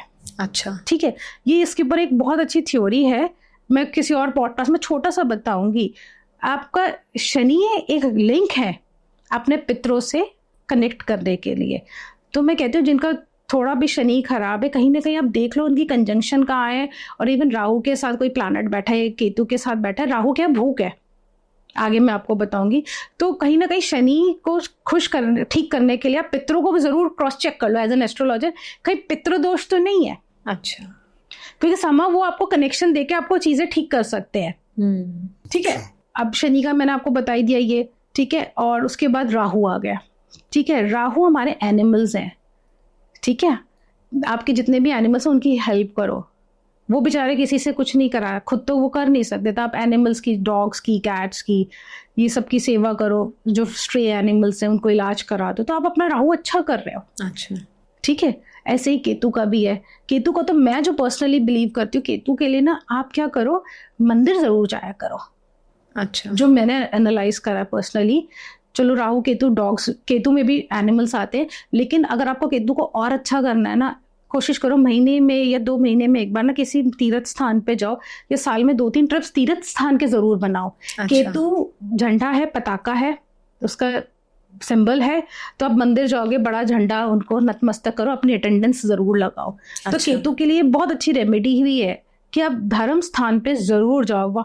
और इसी में ऐड करती हूँ, नॉर्मली लोग करते नहीं है, जैसे आपकी कमाई का कुछ परसेंटेज आप मंदिर के पूजा के नाम का निकाल देते हो ना, तो वो भी संभव इन प्लैनेट्स को, सारे प्लैनेट्स को रेगुलेट कर देता है। अच्छा, तो हमेशा अपनी कमाई का कुछ हिस्सा आप निकाल दोगे तो आपको बहुत फायदा करेगा, चाहे वो उनकी दान पेटी में ही डाल दो। हाँ, आप अपने मंदिर का कोई गल्ला बना लो, उसमें अच्छा, मंदिर में ही डालना अपने मंदिर का गला। और जब भी आप घर में कोई, अगर फॉर एग्जाम्पल है कि आपको पता है आपके आसपास के मंदिर में लंगर प्रसाद चल रहा है या भंडारा चल रहा है, वहां वो सारी डोनेशन दे दो, वो यूज हो जाएगी। राइट, ठीक है। तो ये बहुत जरूरी है, अपने हिस्से निकालना, कमाई का हिस्सा निकालना बहुत इंपॉर्टेंट होता है। लोग इसको निग्लेक्ट करते हैं, जैसे हमारे टाइम पे हम तो माता रानी का निकाल देते हैं, क्योंकि हम माता रानी को मानते, तो हम माता रानी का निकाल देते हैं। जब हम जागरण कराएंगे तो उसमें यूज कर लेंगे, करते हैं ना, काफी लोग करते हैं, अपनी सैलरी का 1/10 निकालना चाहिए, बरकत होती है उससे। में दे दिया, चैरिटी, हाँ, किसी को दान दे, बिल्कुल बिल्कुल, ये सब तो करना चाहिए। हाँ, देखो अब ये 9 प्लैनेट्स अगर आप ये सब रेगुलर अपने लाइफ में करो, कोई बहुत ज्यादा जोर नहीं है इनको करने में। अगर देखा जाए ये चीज करोगे तो आपके ऑटोमेटिकली रेगुलेट हो गए, ये तो ऑटोमेटिक हो जाएगा कि सारे प्लैनेट्स आपके सही हो गए। ठीक है। उसके बाद एक बड़ी इंपॉर्टेंट चीज है, अपने बर्थडे पे तुला दान जरूर कराया करो। तुला दान, बिल्कुल। तुला मतलब? तुला आपके वेट के हिसाब से। तुला दान बेसिकली क्या होता है ना, आपके वेट का जितना, चाहे आप चारा करो, सतनाजा करो, दैट कुछ इज भी अप टू दान यू। कराओ। हाँ, आपको गौशाला में कर दो ना, बेस्ट है, क्योंकि जुपिटर भी अच्छा हो जाएगा। जैसे पहले जमाने में वो राजा अपनी अभी भी होता है, देखो उनके तुलादान कराते अब थे आप कि मानोगे नहीं, उसके साउथ बराबर इंडिया का। में अभी भी ये सब चलन चल रहा है, उसको छोड़ते नहीं है। तुलादान अपने बर्थडे पे जरूर कराओ। क्यों बर्थडे पे? क्योंकि उस टाइम जब आप पैदा हुए तो क्या होता है कि आपकी जितनी भी एनर्जीज है कोई खराब भी हो रही है वो बैलेंस आउट हो जाएंगी। ओके। उसको बैलेंस करना बहुत जरूरी है कि आपको आगे का साल आपके लिए अच्छा रहे। एक तरह से आपके लिए एक न्यू ईयर ही तो है, अगर जिस दिन आप पैदा हुए वो बिल्कुल। बर्थ आपका पूरा साइकिल एक नया बना रहा है, तो बहुत जरूरी। और नवग्रह का हवन लोगों ने ये छोड़ दिया है। पहले बहुत रेगुलर होता था, लोग अपने घर में साल में एक बार न्यू ईयर पे या विक्रम संवत के हिसाब से जो नया साल प्रतिपदा पे जो होता है, जिस दिन चैत्र का नवरात्रा शुरू होता है, अच्छा, तब मतलब आपको कराना चाहिए तो ये नवग्रह के हवन। उससे क्या होगा, आप सारे ग्रह आपके 9 के 9 ग्रह सेटल हो गए। आपने उनको बुलाया, उनकी आहुति थी और उनको बोला अब आप अपने स्थान पे वापस जाइए। यही एंड में करते हैं हम हवन में। तो क्या करा आपने नेचुरली आपने ये चीज कर दी, तो मेजर जो इम्पैक्ट है वो तो ऑटोमेटिकली धीरे धीरे आप रेगुलर करते जा रहे हो, मेजरली तो खत्म होता चला जाएगा ना। बिल्कुल। प्रॉब्लम आएगी लेकिन वो इतनी नहीं ब्लास्ट करके आएगी, रादर देन वो थोड़ा स्क्वीज डाउन हो जाएगी। हमने हर घर में, मतलब मैंने तो बहुत घरों में देखा है, पंचांग टंगा रहता है हमेशा। हाँ, इसको कोई फॉलो नहीं करता, ना किसी को इसकी ज्यादा जानकारी है। मुझे तो नहीं लगता कि, मुझे तो खुद नहीं पता, मैं बचपन से देखता आ रहा हूँ। मेरी मम्मी तो, मेरी मम्मी लेडीज, घर की लेडीज का ये काम होता है पंचांग को फॉलो करना। देखो तो पंचांग बहुत है क्या important चीज ये देखो पंचांग? पंचांग 5 अंगों से बना है। पंच अंग पंचांग, तिथि, वार, योग, करण और नक्षत्र, ये 5 चीजें बहुत इंपॉर्टेंट है। इनसे ही पंचांग बना है। ठीक है, तो आज हम तिथि के बारे में डिस्कस करते हैं। ठीक है, तिथि कैसे स्टार्ट होती है? प्रतिपदा से। प्रतिपदा द्वितीया, तृतीया, चतुर्थी, पंचमी, षष्ठी, सप्तमी, अष्टमी, नवमी, दशमी, एकादशी, द्वादशी, त्रयोदशी, चतुर्दशी के बाद पूर्णिमा आ जाएगी। ठीक है, फिर ऐसे ही चलेगा साइकिल प्रतिपदा से दोबारा से प्रतिपदा, द्वितीया, तृतीया, चतुर्थी, एग्जैक्टली। और उसके बाद उसके बाद अगर पहले अभी अमावस आई है, फिर पूर्णिमा आ जाएगी। जो 15वीं तिथि होगी या तो अमावस होगी या पूर्णिमा होगी, और ये 30 डेज का एक साइकिल क्रिएट कर देती है, दैट इज अ मंथ। और जो हमारा न्यू मंथ स्टार्ट होता है प्रतिपदा की अमावस्या के बाद, जो प्रतिपदा आती है उससे नया मंथ स्टार्ट होता है। अच्छा, विक्रम संवत के हिसाब से। और जो न्यू ईयर स्टार्ट होता है वो चैत्र के नवरात्रे, आपको पता है, जो अगर उधर महाराष्ट्र साइड चला जाए, गुड़ी पड़वा, ठीक है, हाँ, जो गुड़ी पड़वा जो फेस्टिवल है वो उनका भी चैत्र के पहले नवरात्रे पे शुरू होता है। तो हमारा जो न्यू ईयर स्टार्ट होता है वो इस चैत्र के नवरात्रों से ही स्टार्ट होता है। ओके, ठीक है, तो ये शुक्ल जो बेसिकली पूर्णिमा के बाद जो आएगी तिथि, वो पहली तिथि होगी, वो हमारा नया ईयर स्टार्ट होता है। अच्छा, ठीक है, अब तिथियों के बारे में बात करते हैं। जैसे पहली है प्रतिपदा। ठीक है, अब देखो एक और चीज मैं आपको बीच में बोलूंगी, ये 2 पार्ट्स में डिवाइड होता है, शुक्ल पक्ष और कृष्ण पक्ष। ये आप लोगों ने सुना होगा जी। हम कोई नया काम कृष्ण पक्ष में नहीं करते हैं, बिकॉज इट्स अ वेनिंग मून। ठीक है, और वेराइज हम शुक्ल पक्ष में से करते हैं क्योंकि वैक्सिंग मून है, वो बढ़ती हुई क्रम में है। अगर आप चंद्र की कलाएं देखेंगे या आपने साइंस पढ़ी हुई है तो you know the positioning of moon कैसे कैसे बढ़ता है। तो शुक्ल पक्ष इज बेटर पोजीशन। ओके, ठीक है, अब प्रतिपदा है तो इसमें कृष्ण पक्ष भी आएगा, शुक्ल पक्ष भी आएगा।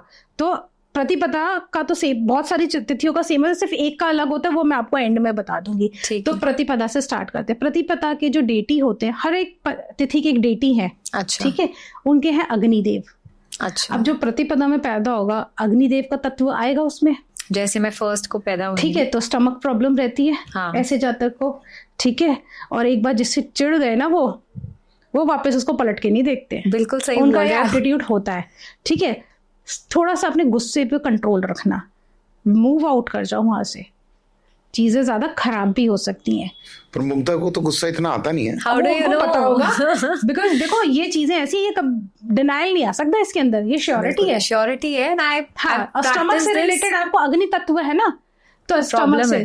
ठीक है, बिल्कुल सही। अग्निदेव, तो क्या करना है, ऐसे को सूर्य जल जरूर दो, अग्नि को बैलेंस करके रखो, सूर्य देव को जल दो, ठीक है। और कोशिश करो पानी खाने के बाद पानी तुरंत नहीं पीना। बेसिकली अग्नि एलिमेंट को आपको मेंटेन करके रखना है अपने स्टमक में खासकर। अच्छा। द्वितीय तिथि है, ब्रह्मा जी है, ठीक है, क्रिएटिव है, बहुत क्रिएटिव मिलेंगे ये लोग। वेरस इनको थोड़ा सा ना इस चीज का ध्यान रखना है कि अपने ऊपर ब्लेम ना आ जाए, करेक्टर असैसिनेशन का बड़ा चांसेस रहते हैं। अच्छा, 2 नंबर। ब्रह्मा, ठीक है, आपको भी अगर लोगों को पता है कहीं ना कहीं उन पर इल्जाम लगा था ना, तो ये ट्रेट आ गया उनमें कि आप थोड़ा सा ध्यान रखो, किसी पे ज्यादा ट्रस्ट मत करो कि आप फंस सकते हो, ठीक है। आपके ऊपर करेक्टर असैसिनेशन नहीं होगा तो किसी तरह से ऐसा इल्जाम लग जाएगा जो आप फंस जाओगे। तो इस चीज का ऐसे लोगों को ध्यान रखना है जो द्वितीय तिथि है। अब आगे तृतीया, इनकी है गौरी माँ, ठीक है, दे आर वेरी ब्यूटिफुल, ठीक है। गौरी माँ का सारे ट्रेट आएंगे, गुस्सा बहुत जल्दी हो जाएंगे, नाराज, जिद पकड़ लेंगे, ठीक है। तो और दूसरा, इनको ब्यूटी से, इनको कॉस्मेटिक्स, ब्यूटी, लग्जरी, ये सब बहुत पसंद है, इनको सजना बहुत पसंद है। तो अगर ये इस टाइप का प्रोफेशन पकड़ेंगे तो इनके लिए अच्छा है। थोड़ा सा इनको फ्रेंड्स अच्छे से बनाने हैं। अच्छा। सोच समझ के फ्रेंड्स बनाओ, ट्रस्ट मत करो इतनी जल्दी ना, क्योंकि पता नहीं होता है कौन आपके पीछे बैक बाइटिंग कर रहा है, ठीक है ना। तो थोड़ा सा फ्रेंड्स के लिए मैं कहती हूँ कि ध्यान से रखें। अब चतुर्थी, ये गणेश जी हैं। गणेश चतुर्थी से समझ आ गया, गणेश जी हैं फूडी, खाने के बहुत शौकीन हैं, खाने के आसपास रहेंगे आप, उनको प्रेजेंटेशन अच्छी चाहिए खाने की। अब गणेश जी इंटेलिजेंस भी बहुत होगी, they are very intelligent people, ठीक है। तो खाने का थोड़े, फिर अब क्या होगा, गोल गोल होंगे ये लोग, पतले नहीं मिलेंगे चतुर्थी तिथि वाले, गोल मटोल मिलेंगे, क्योंकि खाने के शौकीन है, फूडी है। पंचमी तिथि, ये नागदेव, ठीक है। अब नागदेव है, नाग को ना छेड़ो तो अच्छा है, तो बहुत अच्छे होंगे, लेकिन छेड़ दिया ना जो तुम्हें छोड़ेंगे नहीं, पीछे पड़े रहेंगे, डस देंगे। हाँ, तुम उनसे पंगे ना लो। अच्छा, ठीक है। और नागदेव का ऐसे होता है कि जितना शांत रहो तुम अच्छा है, ठीक है ना। षष्ठी, कार्तिकेय जी, जिनको हम डाउन साउथ में मुर्गन देव के नाम से जानते हैं। स्ट्रेट फॉरवर्ड, इनके जो मन में है वो बाहर है भाई, उनको फर्क नहीं पड़ रहा कि तुम्हें अच्छा लग रहा है बुरा, अरे भाई ये है बात, क्लियर है, कट टू कट रहते हैं। इनको मतलब बेसिकली आप कह सकते हो डिप्लोमेटिक नहीं मिलेंगे ये लोग, जो अंदर है वो बाहर है। इनको कार्स का बहुत शौक होगा, जो भी आपको मिलेगी ना षष्ठी तिथि वाले कार्स के शौकीन होंगे। अच्छा। षष्ठी के बाद सप्तमी, सप्तमी के हैं सूर्यदेव, ठीक है। अब सूर्यदेव है, अब सूर्यदेव वाला सारा तत्व आएंगे इनके अंदर, डोमिनेटिंग होंगे, किसी की सुनेंगे नहीं, इनको कमांड नहीं दे सकते आप कि ये कर लो और सड़ जाएंगे, मुझे बता रहे हो, ऐसा एटीट्यूड होता है। सप्तमी के अगर बॉयज हैं और मैरिड हैं, उनकी बीवी की तो ऐसी तैसी, अपने हिसाब से चलाएंगे, बीवी दुखी रहेगी, ये प्रॉब्लम रहती है सप्तमी के मेल्स के लिए। अच्छा। फीमेल है तो वो बर्दाश्त नहीं करेगा मेल, कहीं ना कहीं करंट चलता रहेगा हस्बैंड वाइफ में। तो सप्तमी तिथि को ये बोला जाता है कि जल जरूर दो, क्योंकि सन में उनको थोड़ा शांत रखो, ठीक है, और बना के रखो, किसी को ज्यादा डोमिनेट मत करो, दिक्कत करेगी खासकर मैरिड लाइफ में। अष्टमी, अष्टमी के हैं शिव जी, ठीक है, जो उनका रुद्र रूप है, ठीक है। अब देखो रुद्र रूप है शिव जी का, तो क्या होगा, बड़े अनप्रेडिक्टेबल है, गुस्सा एकदम से आ जाएगा, अनप्रेडिक्टेबल हो जाते हैं, ठीक है। इनकी एक चीज बड़ी अजीब है, इनको ओसीडी की प्रॉब्लम होगी। अच्छा। ऑब्सेसिव कंपल्सिव डिसऑर्डर होगा अष्टमी के लोगों को, हर चीज तरीके से करीने से चाहिए, खासकर ओसीडी के चक्कर में लोगों के डिवोर्स होते हैं। हाँ। वॉशरूम शेयर नहीं करते, उनको ये बहुत प्रॉब्लम होती है। अगर आपने सिंघानिया ग्रुप का अगर सुना होगा, किस वजह से डिवोर्स हो रहा है, एक वॉशरूम की वजह से ही तो है। क्यों मेरा यूज करा गया, वाइफ ने यही तो करा। अच्छा। क्यों करा यूज मेरा वॉशरूम, 20 वॉशरूम होंगे उनके घर में, लेकिन नहीं मेरा क्यों यूज करा। तो बेटर है ओसीडी वाला जैसा है अष्टमी वाला, उसको बोलो भाई अलग अलग वॉशरूम यूज कर लो, देयर आर चांसेस कि इस वजह से ही प्रॉब्लम हो सकती है, और ओसीडी का तो इनको है ही है, ठीक है। अब आ जाओ नवमी, ये है माँ दुर्गा, ठीक है, दुर्गा माँ है। अब ऐसे लोग कैसे होते हैं, दे आर लाइक कोकोनट, बाहर से स्ट्रॉन्ग, अंदर से बड़े वनरेबल होंगे, ठीक है। ये दिखाते नहीं है कि मैं वीक हूँ, उनको पसंद नहीं है कि मैं अपने आप को वीक दिखा दूं, तो इनकी ये प्रॉब्लम रहती है। और ये ना थोड़ा सा ना अंदर ही अंदर हिडन एंगर रखते हैं, अंदर ही अंदर कलपते रहते हैं। इनको बोला जाता है कि वेंट आउट कर लो भाई, फिर फटोगे तो ये बहुत बुरे फट जाएंगे। तो वेंट आउट जरूरी है, क्योंकि अपने आप को स्ट्रांग दिखाने के चक्कर में अपनी प्रॉब्लम्स भी शेयर नहीं करते हैं ये लोग, तो बेटर है कि शेयर कर लो प्रॉब्लम्स, राइट। ठीक है। दशमी यमराज जी हैं, अच्छा, ठीक है, यमदेव है इनके। अब ऐसे लोग कैसे होंगे, इनके फेस पे ना हमेशा ना एक सिंपल कामनेस रहेगी, ये दे डोंट रिवील, बड़े ना बैलेंस्ड रहते हैं ये लोग। अच्छा, गुस्सा भी आ रहा है, खुश भी है तो भी, तो ऐसे लगता है यार कभी तो खुश रह लो, कभी गुस्सा दिखा दो, they are very balanced. Workaholic मिलेंगे, काम इनको वर्क डिसिप्लिन, क्योंकि देखो ना यमदेव रुकते थोड़ी हैं किसी के लिए, लेके जाना है तो लेके जाएंगे, जो टाइम दे दिया हमारे भाई चतुर्मुख ने, भाई इसको इस टाइम उठाना है तो उठा के लेके जाएंगे, तो यम वेरी टाइम के पर्टिकुलर होंगे, पंचुअल होंगे। अब आ जाती एकादशी, ठीक है। एकादशी के डेटी कौन है, इसके अंदर विष्णु जी और जो समुद्र मंथन में जितने देवी देवता वहां उपस्थित थे वो सब है एकादशी की डेटी। तो एकादशी का व्रत क्यों इतना इंपॉर्टेंट हो जाता है, देखो कितने लोग, कितने देवी देवता इसमें इन्वॉल्व है, और विष्णु जी तो है ही, राइट, ठीक है। तो एकादशी का व्रत बहुत इंपॉर्टेंट होता है। ऐसे लोग कैसे होते हैं, ये बड़े ना they have a kind of bipolar वाला ट्रेट आता है इनके अंदर। अच्छा, हाँ, बाइपोलर आएगा इनके अंदर ट्रेट, और ना बड़े जजमेंटल होते हैं, ये जज करते हैं ये ऐसा क्यों है, ऐसा क्यों करा, वो जजमेंट में ही लगे रहते हैं ये। तो ऐसे लोगों को बोले थोड़ा जजमेंटल कम और ट्रस्ट करो और आगे चलो, ठीक है। अपने आप को पूरा नहीं दिखाने की कोशिश करेंगे, अपने ना कुछ पार्ट को ना सेव करके रखते हैं अपने पर्सनालिटी के, कि किसी को मुझे ज्यादा दिखाना नहीं है। अच्छा, ठीक है। एकादशी के बाद द्वादशी कृष्ण भगवान जी के हैं। अब कृष्ण भगवान जी हैं, सेंटर ऑफ अट्रैक्शन रहेंगे ये लोग, जहां ये खड़े हो जाएंगे आसपास इनके लोग होंगे, इनकी एनर्जीज, इनकी वाइब्स इतनी अच्छी होती है ना, सब लोग एनर्जी में आ जाते हैं इनके आसपास रहने से, क्राउड पुल कर लेते हैं। हाँ, एनर्जीज इनकी बहुत जबरदस्त होती है, ठीक है। इतनी अमेजिंग एनर्जी होती है कि लाइक आप इनके साथ भी खड़े हो ना, आप भी पंप अप हो जाओगे। अच्छा, बहुत अमेजिंग एनर्जी होती है। They are young from heart, हमेशा जो कहते हैं ना, अरे यार 60 है 70 है बट इतनी एनर्जी क्यों है, चेक कर लेना, ये वाली तिथि होगी। हाँ, तो कृष्ण भगवान जी और गोपियां तो फेमस ही है ना। हाँ, तो एनर्जीज तो है उनके अंदर, ठीक है ना।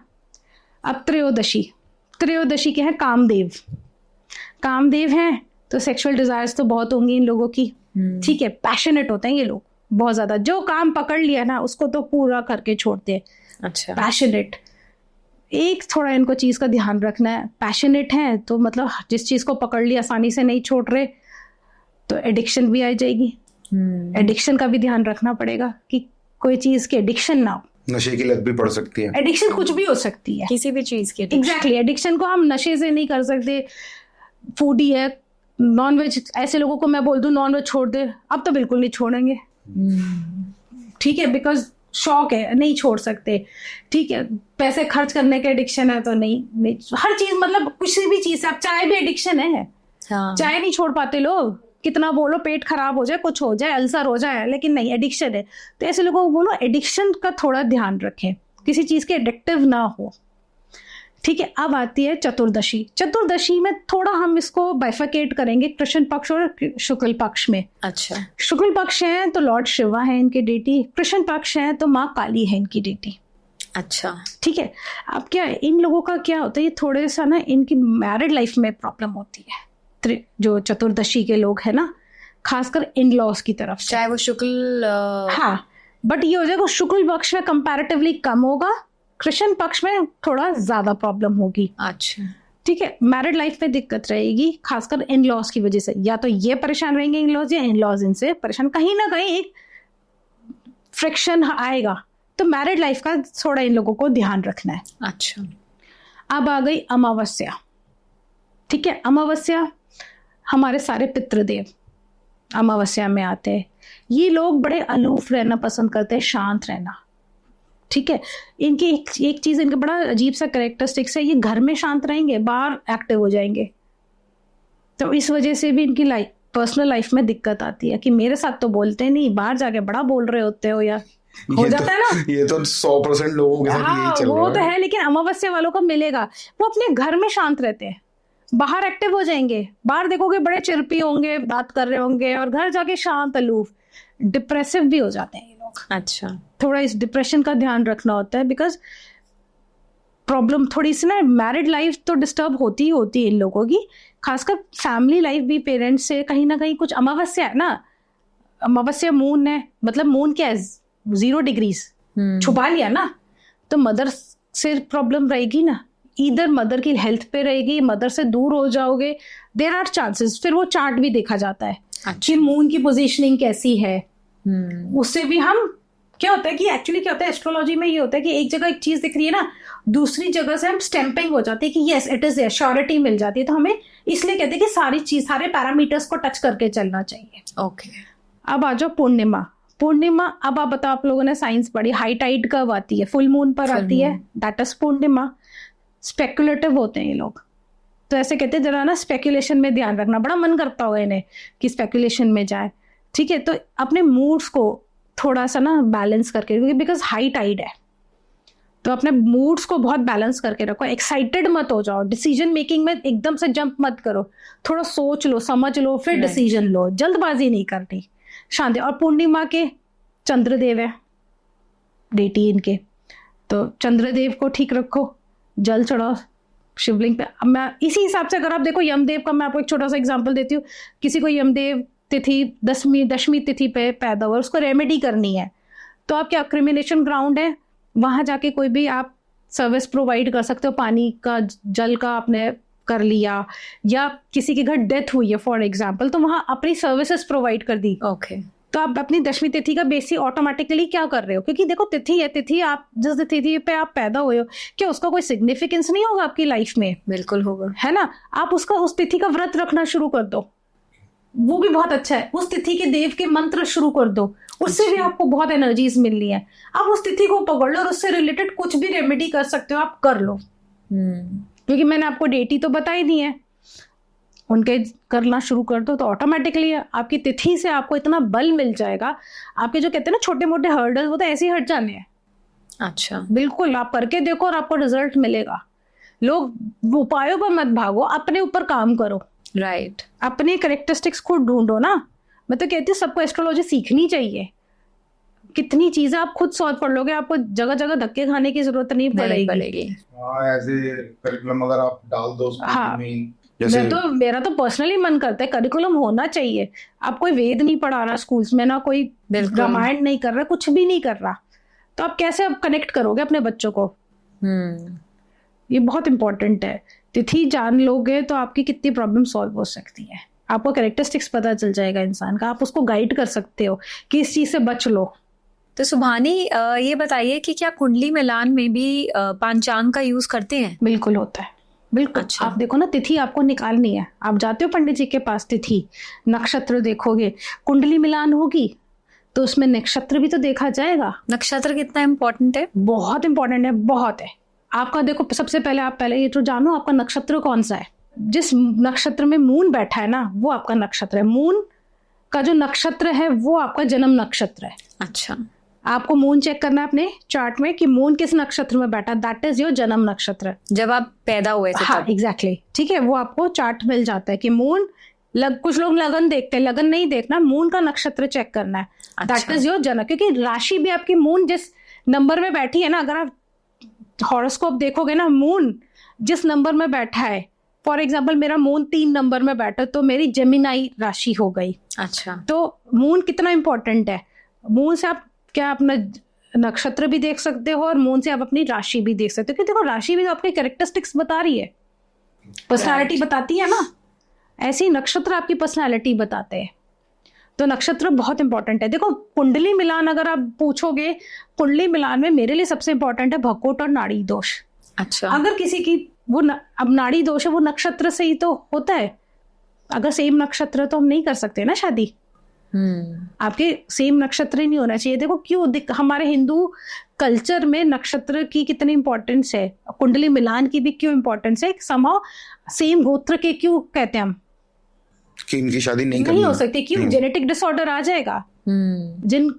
जिस कल्चर में ये हो जाता है with in family, genetic disorder है वहाँ, आप पकड़ के देख लो जिन जिन कंट्रीज में ये प्रॉब्लम है, वो बेसिकली जेनेटिक डिसऑर्डर है, क्योंकि सेम नाड़ी।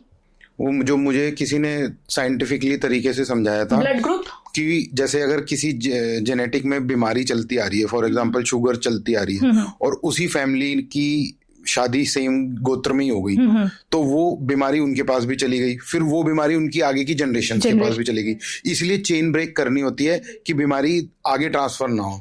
इसीलिए मुझे एक बड़ा अच्छा पॉइंट याद आया, जैसे आप कह रहे हो ना, ये शुगर, कोई बीमारी आपकी जेनेटिक चल रही है, ये भी तो पितृदोष है। लीनिएज लेके आ रहे हो ना पितृ अपने पूर्वजों से। तो अगर आपका राहु और वीनस है तो कहीं ना कहीं डायबिटीज, वीनस क्या होता है, डायबिटीज से रिलेट करता है। तो अब राहु वीनस से समाव आपको ये चीज़ देखनी पड़ेगी कि लीनिएज में ब्लड में आ गया है, तो इस चीज़ को आपको रेक्टिफाई करना है। आपके पितृ शांत क्यों नहीं है, कुछ ना कुछ अतृप्त है। देखो, नाड़ी दोष बहुत इंपॉर्टेंट है मेरे लिए, सबके लिए होना चाहिए। बहुत से लोग करा देते, अरे उसमें एक्चुअली परिहार भी आते हैं कि कैंसिलेशन, परिहार मींस कैंसिलेशन। कई बार क्या होता है, नाड़ी दोष में कैंसिलेशंस भी हो जाते हैं, बट मैं पर्सनली कहती हूँ जब दोष आ गया तो थोड़ा अवॉइड करो, बिकॉज देखो ना 0 मार्क्स मिले उस वाले। ठीक है, जब भी पत्री मिलान होती है आप शॉर्टकट नहीं कर सकते पत्री मिलान के अंदर। कि आपने ऐप में डाला और कर दिया, आपको पता थोड़ी चलेगा कि दोष किस में है, बिल्कुल किस स्टेप पे दोष है, कि योनि दोष तो नहीं है, भकुट दोष तो नहीं है, नाड़ी दोष तो मेरे को जितने भी पैरामीटर्स है सबके 1 to 8 सारे मेरे को चेक करने हैं। टोटल कितने पैरामीटर्स होते हैं? ठीक है, 1 to 8। तो मुझे आठों के आठों चेक करने पड़ेंगे ना, तभी तो 36 गुण मिलेंगे। अब 36 के हिसाब से अगर आप लगा लो 8 7 बैक काउंटिंग करो एंड सबको ऐड करो, 36 स्कोरिंग है। ठीक है, तो छोटे अब जो 1 2 3 4 वाले में कम आ जाए ना, फिर भी आप चला सकते हो। वेरे 7 और 8 में कम आ जाए तो 0 मार्क्स। या एक्चुअली प्रॉब्लम ये है कि भकुट और नाड़ी दोष में या तो 0 मिलेगा या फुल मार्क्स मिलेंगे। अच्छा, ठीक है, अब क्या करते लोग, नाड़ी दोष है 0 मार्क्स तो दे दिए, वो तो चलो डिडक्ट हो गए, फिर देख लिया परिहार तो नहीं है, कैंसिलेशन दिख गई, कर दो जी, मत करो। कहीं ना कहीं जो दोष है वो तो है ना, आप उसको डिनाई नहीं कर सकते। जो यहाँ चोट है वो तो है ना, आपने उसके ऊपर कितने मेकअप करके रख लिया, लेकिन वो प्रिवेल तो कर रही है ना। तो मैं तो पर्सनली कहती हूँ मत ही करो, बेकार में किसी की लाइफ में। बट फिर वही बात है, जब प्रारब्ध में आप लिखवा के आए हो, आपको ये चीज भोगनी है, डेस्टिनी में, तो जो डेस्टिनी में है, तो उस पर मैं भी नहीं कर सकती। बट हाँ, रेमेडी करके थोड़ी क्वेश्चन डाउन कर दो, चीजें थोड़ी बेटर कर दो, थोड़ी प्रॉब्लम्स जो है वो कम हो जाए। चलो, मतलब रेमेडीज भी हो जाती हैं? बिल्कुल होती है, बिल्कुल होती है। तो आप रेमेडीज के बारे में ही बता दीजिए हमारे दर्शकों को। बिना पत्री देखे तो मैं रेमेडी नहीं बताती हूँ, बिकॉज सबके अपने अपने प्लानेटरी पोजीशंस होते हैं हर एक चार्ट के। वेरे जो जेनेरिक आपको जो करनी चाहिए, देखो प्रॉब्लम्स कब आते हैं, जब आपके पुत्र शांत है, कुलदेवी। ठीक है, बेसिक मैंने 9 प्लैनेट्स को तो आपको आपकी ड्यूटीज जो हैं, ठीक है, वो आपको करनी है, वो तो बता दो। आप कोशिश करो अमावस्या की अमावस्या हमेशा अपने मंदिर में जाके दूध या खोए की बर्फी, जो सालों से चली आ रही है, जो भूल चुके हैं लोग, करनी चाहिए। अमावस्या के दिन पितृ को खुश रखो। क्या करो? दूध और खोए की दूध बर्फी या खोए की बर्फी दे दो, किसी मंदिर में दे आओ, मंदिर में दान करना है। ठीक है जी, हो सके तो सीधा कहते हैं राशन, वो भी दे सकते, that is up to you. वैसे खोए की वाइट चीज मेन मानी जाती है, तो आप खोए की बर्फी अमावस्या के अमावस्या दूध या खोए की बर्फी आप दान कर दिया करो मंदिर में। ठीक है, ठीक है, सेम ऐसे ही पूर्णिमा पे भी सफेद चीज आप दान कर सकते हो। ठीक है, और अब बेसिक, अब मैंने बताया कि तुला दान अगर आप ईयरली करते रहोगे, नवग्रह के हवन मंथ साल में एक बार करा लो। अच्छा। आप 4 चीजें आपने नवग्रह तो अपने आप ही सेटल कर लिए ना। रुद्र अभिषेक, रुद्र अभिषेक बहुत इंपॉर्टेंट है, पूछो कैसे। रुद्र अभिषेक के साथ हवन भी करा लो, पितर अपने आप ठीक हो जाएंगे। पूछो कैसे। शनि जो है राहु से चलते हैं। ठीक है, जो शनि है, शनि जो राहु, बेसिकली क्या होता है कि राहु को भूख है, राहु की भूख कैसे शांत होगी? कार्य से, कर्म से। शनि क्या कर्म प्रधान है, तो आपको कुछ ना कुछ जल और अग्नि तत्व से आप अपने जो पितरों को शांत कर सकते हो। तभी तो कहते हैं तर्पण करना। अगर आप किसी की पितृ दोष लगा हुआ है तो आपको कहते हैं ना नारायण बलि पूजा, और किसी घाट पे कराओ। रीजन में जल तत्व आ गया, उधर घाट आ गया, और हवन कराए, अग्नि तत्व आ गया। इन दोनों तत्वों को अगर आपने पकड़ लिया, और शनि क्या है, कार्य प्रधान है, कार्य करना तो पड़ेगा शनि के, तो रुद्राभिषेक, रुद्राभिषेक करा, वो जल का हो गया, और उसके बाद हवन भी कर लो। तो अपने आप आपके जो पितृ हैं वो धीरे धीरे सेटल होने लगे, पितृ देव बन जाएंगे। पितृदोष से पितृदेव में कन्वर्ट करोगे। जहां पितृदेव अच्छे, मतलब पितृदेव बन गया, मतलब पितृ आपके खुश हैं, वहां कुल देवी भी आपको हेल्प करने लगी। कुल देवी भी कहती है कि अरे तुम अपने पितृ तो ठीक करो, पितृ तो शांत करो, तभी तो मैं तुम्हारे पास आऊंगी, ठीक करूंगी। कुल देवी भी देखो, हर एक देव देवी देवता वो एक दूसरे के साथ मिलके चलते हैं ना। तो आपके पितृ आपने अच्छे कर लिए, कुल देवी भी। अब कोई कहता है मेरे पास कुल देवी नहीं पता, उसका भी बहुत अच्छी रेमेडी है। सुपारी होती है ना, उसके ऊपर कलावा बांध लो और शुक्ल पक्ष में, कृष्ण पक्ष में तो नहीं करना, शुक्ल पक्ष की कोई भी अच्छी तिथि ले लो, चाहे नवमी ले लो, अच्छी तिथि में अपने मंदिर में स्थापित कर लो। उन पे तिलक अक्षत चढ़ा के पूजन करो कि हे देवी माँ कुल देवी, मेरे को पता नहीं है आप कहाँ हो, क्योंकि नेटिव गांव में ही होती थी कुल देवियाँ, राइट, ठीक है। और हर एक गांव की, चाहे वो किसी भी जात का, किसी भी बिरादरी का, सबकी एक ही कुल देवी होती थी, एक पूरे गांव के जो उसका प्रोटेक्शन कर रही होती है। तो समाव आपको नहीं पता, तो ऐसे आप स्थापित करके और आप उनका डेली पूजन करो। मतलब वो अपने घर में स्थापित कर लो कि आपको नहीं पता। तो उससे क्या होगा, आपके जो बिगड़े काम है वो बनने शुरू हो जाएंगे। ये बहुत अच्छी रेमेडी है और ये बहुत सक्सेसफुल रेमेडी है, जितनों को भी दी उनको करी है। तो ये तो जो हमारे क्या बोलते हैं बहुत लंबे टॉपिक्स हैं, इन पे तो हम एंडलेस बात कर सकते हो। एक क्या, दो क्या, 10 पॉडकास्ट बनते रहेंगे। और बहुत मजा आया सुभानी, थैंक यू जी, बहुत ही अच्छा लगा आपसे बात करके। Thank you for inviting me. काफी कुछ जानने को मिला आज हमें, तिथियों के बारे में हमने जाना। Thank you so much for coming on spotlight, and जल्द ही आपसे मिलेंगे किसी और टॉपिक पे बात करेंगे डिटेल में। बिल्कुल, पंचांग के ऊपर करेंगे डिटेल में, नक्षत्र पे आएंगे, योग हैं, देयर सो मेनी थिंग्स, हम लोग पक्का इस पे डिस्कस करेंगे। किसी ना किसी एक पर्टिकुलर चीज को लेंगे और उस चीज पे खुल के बात करेंगे ताकि मजा आए और ज्यादा। बिल्कुल। Thank you ji, thank you so much. तो दोस्तों, मैं उम्मीद करती हूँ आपको आज का पॉडकास्ट अच्छा लगा होगा। जिस किसी को भी एस्ट्रोलॉजर सुभानी शर्मा से कांटेक्ट करना है, उनसे कंसल्टेशन लेनी है, उनकी डिटेल्स हम डिस्क्रिप्शन बॉक्स में डाल देंगे, आप वहां से देख सकते हैं। तो लाइक करते रहिए, कमेंट करते रहिए और सब्सक्राइब करना ना भूलिए। मिलते हैं अगले हफ्ते एक नए गेस्ट के साथ एक नए एपिसोड में। तब तक के लिए कीप वॉचिंग द स्पॉटलाइट।